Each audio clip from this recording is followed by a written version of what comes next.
espero que disfruteu i espero que mai s'oblide Artur, perquè Artur ha sigut i és referència en el tabal a nivell de tota la Comunitat Valenciana.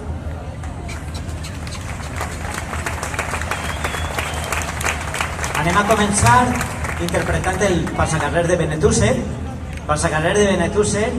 que és de Josep i Artur, i qui millor que el toque que el seu fill, Luis. Entonces li he demanat a Luis que per favor pujara al mi per a tocar el Passacarrer de Benetússer. Gràcies.